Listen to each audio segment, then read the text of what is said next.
I'm Karen, in my 40s. I lived with my husband Nick and our daughter Sophia, but my father-in-law, now in his 90s, asked us to move in. Nick has a brother, but he's a traveling worker. His situation is uncertain as to when he'll be able to return home, so the talk turned to us. My in-laws' house is 3 stations away, and we've been helping them with hospital visits, but due to their age, they asked us to move in for emergencies. When my father-in-law consulted us, Nick looked a bit troubled. His mother favored his older brother a lot and used to slander Nick, saying, "Your brother is so smart, why are you such a failure? Your brother will inherit this house, you should find a job and leave."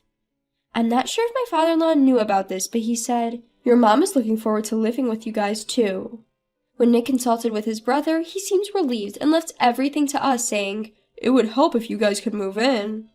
To be honest, I don't like my brother-in-law. He has a son the same age as my daughter Sophia, but he always compares them and looks down on my daughter. During high school entrance exams, despite not much difference, he looked down on my daughter for aiming at a high school with a slightly lower score while boasting about his son aiming at a higher one. This happened over the New Year's holiday, just a few months before the exam. In the end, his son didn't get into the school he wanted, but when he decided to go to a private school, he looked down on us saying, "Poor people can only go to public schools, haha." Every time we gathered together for the new year, he boasted, "I'm the eldest son, I'll inherit this house." But now he completely left everything to us. However, since we got my brother-in-law's approval and my father-in-law's eager request, we decided to accept the offer to move in. Originally, we planned to sell the place we were living in once our daughter Sophia starts college and buy a new one for just the 2 of us, my husband Nick and me. But we decided to think of this move as just a year ahead of our schedule. Upon moving in, just as my father-in-law had said, my mother-in-law welcomed our family warmly. She gave the largest room to us, the next largest room to Sophia, and even offered to clean all the areas except for our room herself. When she said, "We'll do our laundry ourselves, but could you please take care of the meals for us?" I was more than happy since I was expecting that I would have to handle everything. Sophia only has 1 more year until college entrance exams. She was a little nervous about the change of environment, but she was relieved to get a decent room. She seemed pleased to be able to use a larger room than before. We decided to pay a few $100s in rent each month and split the cost of utilities and food. The cohabitation started in a much better atmosphere than I had expected. Nick seemed relieved, but after a few months, things started to change slowly. That day was when my mother-in-law was supposed to go to the hospital. Since I didn't know when I would be able to come back, she said, and she asked me to clean and do the laundry. I had just had a day off from my part-time job, so I accepted without thinking. However, when I went to the supermarket for groceries, I happened to see my mother-in-law. She was happily chatting with a friend at a cafe. At that time, I thought it was okay once in a while, but it became not just once in a while after that day. "I have to go to the clinic once a week, and I'll need you to take care of the cleaning and laundry every time." My mother-in-law says this apologetically, but I'm skeptical about whether she's really going to the clinic. She eats 3 meals a day and snacks in between. She is lively every day, sleeps well, and from my point of view, she seems healthy. But I decided to turn a blind eye because I would rather avoid ruining our relationship. I was preparing from the beginning that I would probably end up doing everything, and doing this once a week seemed not a big deal. However, after accepting this, my mother-in-law's request started to escalate. What was once a week became twice a week, then thrice, and on top of that, she said, "Could you please not move the trash can in our room? It's in the best spot right here. I just can't get enough energy going in the morning from your breakfast. I really need more healthier breakfast. Ideally, I'd like at least 5 side dishes. I don't want you to wash that handkerchief with other items because it's important," she said, among other complaints about how I do housework. She even suggested, "Why don't you quit your part-time job? It doesn't look good. Then you could take care of all the housework." Making me do all of the housework and complaining about it is so scary. I brush it off by saying, "I'll think about it."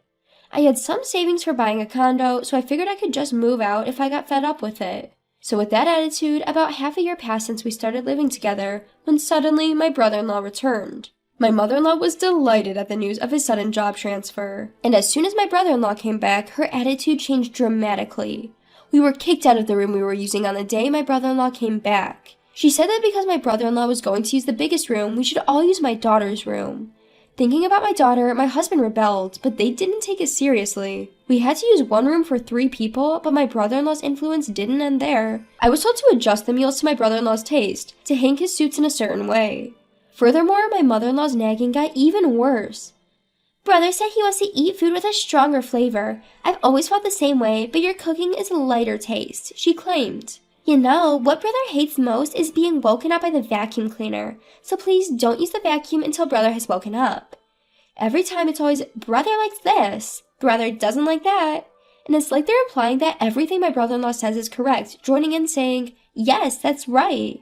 My daughter-in-law and son won't be coming back. My son will be a university student starting next year. He says he's going to stay at that place until he graduates from high school. When my brother-in-law was saying this, my mother-in-law was nodding in agreement, saying, that's right. Considering he has important exams coming up, it would be pitiful to change his environment. My daughter is in the same situation, isn't she? Despite that, we changed her environment twice, from living alone to a 3-person room, didn't we? Holding back my desire to complain, I quietly carried on with the housework. Because I knew that if I complained, it would come back many times over. The last thing I need is for my brother-in-law, who has always looked down on my daughter, to shift his target from me to her. I kept holding back, but I felt like I was quickly reaching my limit. It was the time when I thought I couldn't handle it anymore. My brother-in-law, who had been drinking, started to fight with my husband. As the eldest son, it's natural that I take over this place. When my wife and son come here, we'll take care of both dad and mom. You guys should get out of here quickly. Oh, you can leave right now if you want. Your wife, her cleaning is sloppy and her food is terrible. It's unbearable. Mom's still strong. We don't need your wife for housework. It's tiring to deal with your on-edge daughter, too. I'd be so satisfied if you guys could leave now. Actually, we don't need you anymore. I'm the eldest son. Now that I'm back, you guys should leave ASAP. Behind my brother-in-law, who is proudly the eldest son, my mother-in-law agrees with him as usual. Since your brother's wife is coming, we don't need your wife anymore. We only need a grandson, not a granddaughter. You're pitiful having a useless wife who can't cook, clean, or do laundry properly. You've always had a tough time. I actually wanted to live with your brothers. I just reluctantly agreed because your father said so. I never wanted to live with you at all. Inspired by my brother-in-law, my mother-in-law got carried away and began to say even more outrageous things. My husband, who is usually mild-mannered, seemed unable to bear it any longer. Enough, I get it. We should leave, right? We'll leave. Happy now? Stop speaking ill of Karen and Sophia, he shouted. This surprised even me. I had never heard my husband raise his voice in anger before. Neither of them expected him to explode in such a way, quickly downplaying their behavior, saying, we were just joking, or don't take it so seriously. But my husband disregarded their excuses and, without uttering a single word, started to make his exit. This shift in his demeanor truly unsettled them. They turned pale and began to cling to my husband, their faces filled with desperation. Their self-serving attitudes were astounding. It felt ridiculous, having tolerated their behavior up until this point. I was in the middle of cleaning up after dinner, but I dropped everything to stand by my husband's side. We were tired of living with you. If we both want the same thing, it's just right. I'll be leaving soon. Please rest assured. My brother-in-law and mother-in-law were both slack-jawed, making fools of themselves. Even I, who had always been so loyal, was now standing up against them. They probably couldn't imagine this as people who always think about themselves. Even now, I cannot forget about their expressions. My bold stance was all thanks to my husband. To be honest, as soon as my brother-in-law returned 2 weeks ago, my husband started looking for a rental property. We didn't know when my mother-in-law might revert to her old ways, or when my brother-in-law might start harassing our daughter again. There were too many uncertainties, so we began preparations to be ready to move out at any moment. We felt truly sorry for our daughter, having to change her surroundings so often, but it's better than staying here. We had a few places shortlisted, and by the next day, we had signed a lease for an available property and left our in-laws' place the following day. Afterwards, our daughter successfully got into college. She decided to live on her own, and we, as originally planned, bought a new apartment. It was a peaceful afternoon at the start of our new life when a call came in. The caller ID showed it was my mother-in-law. My husband was reluctant to answer, but when the incessant ringing was too much to bear, he finally picked up. We could hear the sound of my mother-in-law sniffling, possibly crying over the phone. I'm sorry for what happened back then. I know an apology might not make up for it, but can we put it all behind us? I want to live with you all again. The truth is, something terrible has happened to my son. My son and I, we can't seem to manage living together anymore. This is what my mother-in-law had to say. My brother-in-law had an affair within the company, and when it was discovered, he was demoted. That's why his sudden transfer had been decided. It seems his salary has dropped significantly, but my mother-in-law, who was indulgent with my brother-in-law, had not been receiving rent or living expenses from him, so she was oblivious to his situation until now. My brother-in-law thought he could keep the truth from being discovered, but a single letter shattered his scheme. It was a letter of proof sent by his wife.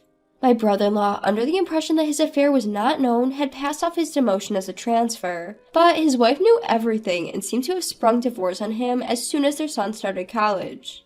On top of the fact that it was already difficult to live on my brother-in-law's income alone, he was saddled with alimony and child support payments, pushing him into a situation where he had no choice but to go into debt. It seems that my mother-in-law wanted to rely on my brother-in-law after she finished using the money left by her husband, but my brother-in-law was demoted and the debt led to a divorce. She won't have anyone to rely on for housework and nursing care. That's why she asked for help. "Can't you at least return my husband to me?" my mother-in-law pleaded with a desperate voice. Yes, my father-in-law is currently living with us. My mother-in-law, who could not oppose to my father-in-law, used to hurl abuse at my husband when my father-in-law was not present. And when she would complain about me, she always made sure that my father-in-law was not around. However, once my brother-in-law moved back, she seemed to think it was okay if my brother-in-law was there, and she started complaining in front of my father-in-law as well. When my husband confessed to my father-in-law about my mother-in-law's past abusive behavior, my father-in-law, who had not known about it, apologized to my husband. "I'm sorry I didn't realize it sooner." And then I went ahead and suggested we all live together. Just do whatever you guys want. Those were my father-in-law's words, but my husband seemed to be worried about leaving him with my mother-in-law and brother-in-law. That's when I suggested that my father-in-law should move in with us. And so we ended up living together in the new house. Although my father-in-law was quite taken aback by my mother-in-law's behavior, he left her a decent amount of money, probably because of their long history together. Well, if he continued that life, he would have had it for a year. "Dad says he wants to live with us. We no longer intend to live with you, Mom, so don't start asking us for favors now." My husband quietly stated that and then hung up the phone. I would have liked him to say more, but given the significant damage already done, I decided it was good enough. According to what we later heard from my father-in-law, my mother-in-law apparently started working part-time at a convenience store despite her old age. As for my brother-in-law, he was unable to repay his debts with just his regular job and seemed to be working extra hours, even during the night and on his days off, sparing little time for sleep. They seemed to be enjoying their life of debt together.